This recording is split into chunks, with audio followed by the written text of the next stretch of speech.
अस्सलाम वालेकुम। मैं अमजदुल्ला ख़ान, स्पोक्समैन एमबीटी। जैसा कि आप लोग जानते हैं कि हैदराबाद तेलंगाना ख़ास तौर पर हैदराबाद में जो है रोज़ाना कोई ना कोई स्कैंडल हो रहा है। और ये तारीख़ रही कि अल-फलाह, चार मीनार बैंक, उसके बाद में कई ऐसे स्कैंडल्स लेते हुए आज जो है एक नया स्कैंडल कुछ दिन पहले बरपा हुआ, जिसका नाम है DKZ टेक्नोलॉजीज स्कैंडल। तो मुझे ये हैरत हुई कि इसके अंदर जो है तकरीबन 700 करोड़ का फ्रॉड हुआ। इशू ये है कि आज से कुछ दिन पहले यानी 2018 के करीब में दो शख्स, मिस्टर अशफाक राहिल और मिस्टर इकबाल, ये लोग जो है कंपनी रजिस्टर किए जिसका नाम है DKZ टेक्नोलॉजीज और DIKAZO डिकाजो सॉल्यूशंस प्राइवेट लिमिटेड, और एक है DKZ इन्वेस्टमेंट्स। इसमें यह वादा किया गया था कि आप जो भी पैसे डालेंगे उसके ऊपर आपको जो है 8% से 12% फ़ायदा दिया जाएगा। और इस सिलसिले में ये लोगों को उनके कारोबार बताए गए। माधापुर में एक डिकाजो स्टॉल, बड़ी एक दुकान बताए, और एक यहाँ पर चदरघाट में अवरली फ्रेश बताए, और कई चीज़ बताए कि जहाँ पर कई कंस्ट्रक्शन में हम इसमें पैसा इन्वेस्ट कर रहे हैं। तो इशू ये है कि 2018 से लेकर 2022 के एंडिंग या 23 तक भी जो है ये कंपनी में ज़्यादा लोग इन्वेस्ट नहीं किए। कुछ लोगों को, जो भी इन्वेस्टर्स से, उनको पैसे मिलने लगे। लेकिन अचानक ये हुआ कि ये कुछ यूट्यूबर्स को और इन्फ्लुएंसर्स को ये लोग इसके अंदर एनरोल करें। तो इसमें जो है एक अब्दुल रज़्ज़ाक नामी एक यूट्यूबर है जो गोल्डन हैदराबादी के नाम से है। मैं उनके कई यूट्यूब्स देखा। ये अब्दुल रज़्ज़ाक जो है ये बेचारे ऐसा बता रहे हैं कि मैं पैसे इन्वेस्ट किया और मैं पैसे ले रहा हूँ। तो एक अब्दुल रज़्ज़ाक नामी एक यूट्यूबर है, और एक तफ़ीन अलियास तफ़ू, ये कोई एक यूट्यूबर है। एक प्रिया रेड्डी अलियास किराक खाला है। एक इमरान अलियास इम्मी, ये एक यूट्यूबर है। और एक नबील वरंगल डायरीज एक यूट्यूबर है। मोहम्मद बिन इसाक, ये बैगन वाइन्स। तो ये तकरीबन 6 यूट्यूबर्स मिलके हर यूट्यूब बनाने के लिए ये जो DKZ टेक्नोलॉजीज़ के जो फ्रॉड किए, ये दो लोग जो सैयद अशफाक राहिल और मोहम्मद इकबाल से ये लोग जो है 1-1 लाख रुपए ले रहे थे। तो ये जो पिछले 1 साल से ये लोग जो यूट्यूब बना रहे थे, ये यूट्यूब बनाने से जो है कई लोग इन्वेस्ट करे पैसे, यानी 1 साल में उसका ग्राफ बढ़ के, ये यूट्यूबरों को देखकर इसका ग्राफ बढ़ के जो है करीब इनके तकरीबन मैं समझता हूँ कि 700 करोड़ 18,000 इन्वेस्टर्स, आज की तारीख में हमारे को जो लिस्ट मिली है 18,000 इन्वेस्टर्स तेलंगाना, कर्नाटका, महाराष्ट्र और जो सऊदी में जो है सो बाहर गल्फ़ में, US में है। अब आप जब इनकी लिस्ट देखेंगे तो कोई इसमें 2 करोड़ रुपए इन्वेस्ट किया है, कोई इसमें 4 करोड़ रुपए इन्वेस्ट किया है, यानी 1 लाख से लेके 5 करोड़ तक भी इसमें इन्वेस्टमेंट्स है इसमें। तो अचानक क्या हुआ कि ये लोग जो है जून 2024 में जो मंथली इंस्टॉलमेंट देना था बंद कर दिए, नहीं दिए ये लोग। तो बाद में ये बोले कि कोई RBI के गाइडलाइंस आए हैं, NBFC सर्टिफिकेट होने का है। तो जब नहीं देने के 29 अक्टूबर 2024 को इनके पूरे ऑफिसर्स बंद हो गए। जब ऑफिसर्स बंद हुए तो वन ऑफ दी कंप्लेनेंट, कोई बेचारे एक कंप्लेनेंट है, उन्होंने जो है माधापुर पुलिस स्टेशन को गए कंप्लेन देने के लिए। कंप्लेनेंट का नाम है मिस्टर अब्दुल जैश नाम है कंप्लेनेंट का इनके। तो इन्हों गए, ये तकरीबन बेचारे कुछ 4 करोड़ रुपए इन्वेस्ट करे हुए हैं। माधापुर वाले ये बोले कि ये कंप्लेन क्योंकि अबाउ 75 लाख का है, ये कंप्लेन हमारे कने नहीं होता, आप जो है इकोनॉमिक ऑफेंसेस टीम कने जाओ। तो वहाँ पर एक FIR इशू हुआ इकोनॉमिक ऑफेंसेस पुलिस स्टेशन में, जिसमें 403, 406, 420 रेड विथ 120B IPC अब यहाँ पर देखिए कि ये तकरीबन अक्टूबर से यानी ये नहीं, जून से स्टार्ट हुआ स्कैंडल, जुलाई अगस्त सितंबर आ गया, पिछले 2 महीने से स्कैंडल चल रहा, लोग भाग गए, ये आज इन लापता है। इसके अंदर और कई नाम हैं कि इनकी कंपनी का एक मैनेजर है जिसका नाम है उमैर। ये मैनेजर जो है, ये मैनेजर,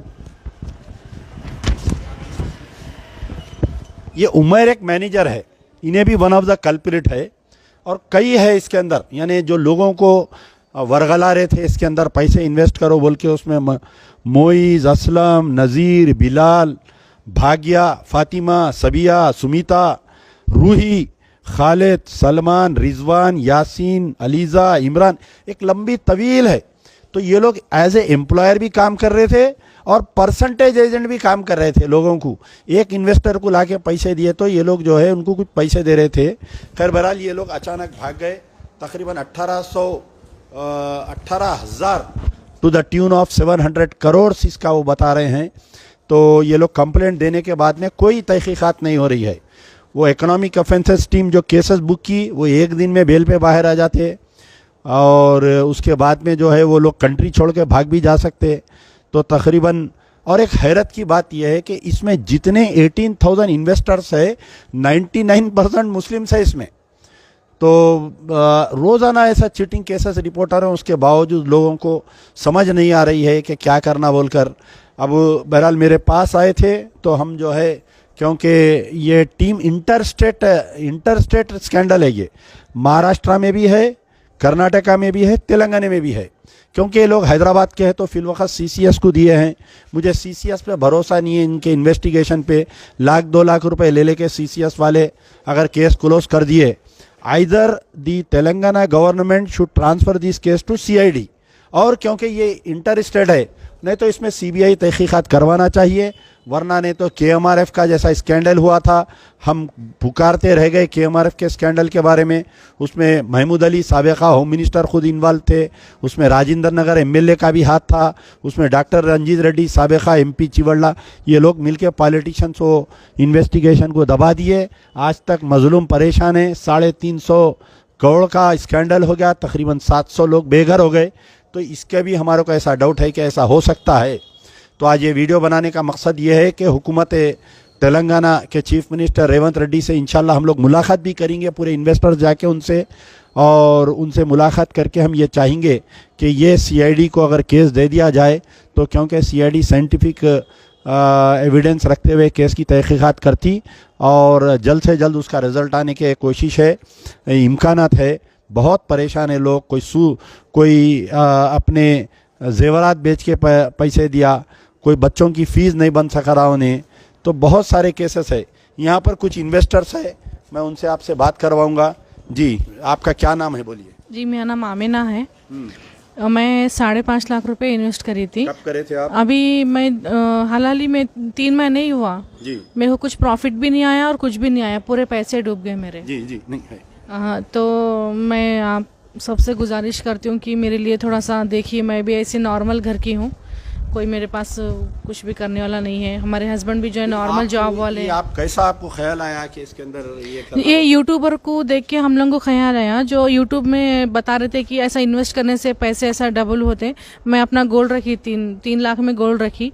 अब हमारे हस्बैंड बोलते हैं गोल्ड बेच के पैसे डाले या गोल्ड रहन रख के डाले? जी, मैं गोल्ड रहन रख के डाली। मेरे पास तो ये पैसे भी डूब गए, फिर वो सोने पे, अब सोने पे भी इंटरेस्ट आ रहा। जो मैं रेवंत रेड्डी साहब से इतनी गुजारिश करती हूँ कि मेरे को, अब जो आप भी कंप्लेनेंट है इसमें, जो CCS में तहकीकात चल रही, क्या उससे आप मुतमईन नहीं है तहकीकात से? जी, वहाँ पे तो कुछ भी नहीं हो रहा सर। अभी यहाँ पे कितने दिन हुआ आप लोग कंप्लेंट देके? अभी कंप्लेंट देके 1 हफ्ता होने को आ रहा। अभी 5 दिन तो FIR के लिए 3 दिन हमको घुमाए वहाँ पे। अभी FIR पे कुछ भी कार्रवाई नहीं करे ना कुछ। ये पैसे कैसा रिकवर करना? आपके पुलिस वाले क्या उनके एसेट्स है उनके यहाँ पर अभी? जी, हम लोग जहाँ तक देखे कि 80% तो काम हम लोग ही करके दे दिए उनको। हर हम लोग प्रॉपर्टी है उनका, हर जगह पे कुछ ना कुछ है। हम लोग जो इन्वेस्टिगेशन कर रहे डेली कहाँ बने वहाँ पे चले जा रहे, जहाँ पे मालूम हो वहाँ चले जा रहे। हम लोग सब जगह पे देख रहे हैं। आप बोल रहे थे कि तकरीबन 200 से 250 करोड़ की उनकी प्रॉपर्टी है यहाँ पर बोल के। 3 अपार्टमेंट्स है उनके और 120 एकड़ के ऊपर उनका फार्म हाउस है। हम लोग जो देख के आए, गाड़ी से वगैरह सब कुछ है उनका। इसलिए हम लोगों को आपके पास आना मुनासिब समझे, इसलिए आए आपके पास। ठीक है, और कौन है माँ आपके, क्या क्या नाम है आपका, बोलिए, दे दीजिए जरा, बोलिए बोलिए आप। जी सर, मेरा नाम सना है। जोर से बात करिए। जी सर, मेरा नाम सना है और ये जो पैसे थे हमारे घर वाले इन्वेस्ट करे, वो शादी के थे मेरे। जी, तो एक होप से इन्वेस्ट करे कि जब शादी रहेंगी, जब विड्रॉल कर लेंगे वो लोग के पास से। 13 लाख। 13 लाख रुपए कब करे आप, कौन सी तारीख में, महीने में करे? जून में करे। तो आपको कुछ प्रॉफिट आया? आपको नहीं आया एक सर, रुपया भी नहीं? नहीं। वो ठीक है, लोग बिना इन्फॉर्म करे ऐसा गायब हो गए सर। हमारे सख्त से सख्त कार्रवाई होना, और जो भी हमारी हेल्प कर सकते वो लोग हमारी प्लीज़ हेल्प करिए। हम ये CCS में तो कुछ भी प्रोसेस नहीं हो रहा। हम लोग सुबह से शाम तक खाना नहीं खा के, पानी नहीं पी के सबके लिए फिर रहे, तो आप प्लीज़ हेल्प करिए, आप भी हेल्प करिए सर। यहाँ पर कुछ नौजवान लड़के भी है, क्या आपका नाम क्या है? मेरा शेख अफरोज नाम है। मैं 2018 आप कहाँ के रहने वाले? मैं जहराबाद में रहने वाला हूँ। मैं 2018 से कंपनी को देखता जी। हूँ। तकरीबन क्या करा, मैं 2023 तक गौर करा कि कंपनी फ्रॉड होती है या नहीं होती। कोई भी कंपनी फ्रॉड होती है 5 साल के अंदर उठ जाती है ना। जी। कोई भी कंपनी अगर फ्रॉड हुई तो 5 साल में, अगर कोई भी कंपनी फ्रॉड हो गई तो 5 साल में फ्रॉड होती है। बल्कि मैं क्या देखते रहा, तो बहरहाल क्या हुआ, फ्रॉड तो ये नहीं होने के चांसेस दिखे मेरे को। इसलिए मैं क्या करा, 50,000 रुपये इन्वेस्ट करा। फिर इन्वेस्ट करके भी क्या करा मालूम, गौर करा मैं फ्रॉड होती नहीं होती। ये महीने में फ्रॉड हो गई। लगभग 3 महीने से फ्रॉड नहीं हुआ, ये स्कैम हो गया 3 महीने से। खाली 50,000 रीच करे आप? मैं खाली 50,000 ही। और कौन है इसमें, कोई बड़ा अमाउंट है, क्या है बोलिए, किसका है? नहीं वो छोड़ दीजिए उन्हें। और आपका नाम क्या है? मेरा नाम मोहम्मद मतीन है। कितने पैसे डाले आप? मैं 2 लाख रुपए डाला। कहाँ रहते आप? मैं यहाँ आसिफ नगर पे रहता हूँ। आपका नाम क्या है? शेख अमजद है मेरा नाम। कितने पैसे डाले आप? मैं जो सो 5 लाख रुपए डाला हूँ। कहाँ रहते आप? टोली चौकी। आपके कितने पैसे? मेरे 6 लाख। हाँ, ये 6 लाख रुपए कई के थे आपके ने? मैं शादी इधर के आइए, इधर आइए, बाजू का ये। मैं शादी के लिए उठा के रखा था, डाला था मैं। डाल के कम से कम 1 साल हो रहा था। आ रही थी इनकम, मेरे को इनकम आते आते रुक गए मेरे को जून में। इसके बाद मैं गया तो क्या बोले, असलम बोले कि मेरे को 30 लाख तक पैसा भी डाल देते बोल के बोले। इसके बाद 30 लाख के दिन गया तो फिर कंपनी क्लोज थी। ये बोलिए माँ, ये नहीं, आप आइए 1 मिनट। ये आप लोग जब उनकी ऑफिस को जाते थे तो हमेशा किससे मुलाकात होती? ये अशफाक राहिल से या इकबाल से या उमेर से? उमेर का क्या रोल है इसमें? सर हम लोग अशफाक राहिल से पहली बार मुलाकात करे थे, उन्होंने बॉस थे। उसके बाद में हम उमेर को बार बार बोलते थे कि हमको मिला हो बोल के, तो उन्होंने हमको कभी भी नहीं मिला है उनसे। अंदर है सर, बिजी है, मीटिंग में है बोल के ऐसा बोलते थे। तो जो भी हम अमाउंट दिए उमेर के हाथ में दिए। फर्स्ट अमाउंट अशफाक राहिल के हाथ में दी थी मैं, और सेकेंड अमाउंट उमेर के हाथ में दी थी। ये आप जो बोल रहे हैं कि यूट्यूबरों का भी बहुत बड़ा रोल है इसके अंदर, रोज़ वीडियोस बना रहे थे, मैं भी देखा, अभी बैगा लेके जा रहे हैं पैसों के। तो आप ये पुलिस वालों को ये यूट्यूबरों के रोल पे भी इन्वेस्टिगेट करो, इनको भी केस में डालो बोल के बोले आप लोग? बोले सर, बोले तो उन्होंने क्या बोले कि वो लोग आए, अपना जो है 5-10 हज़ार के लिए काम कर लिया और चले गए बोल के ऐसा बोल दिए।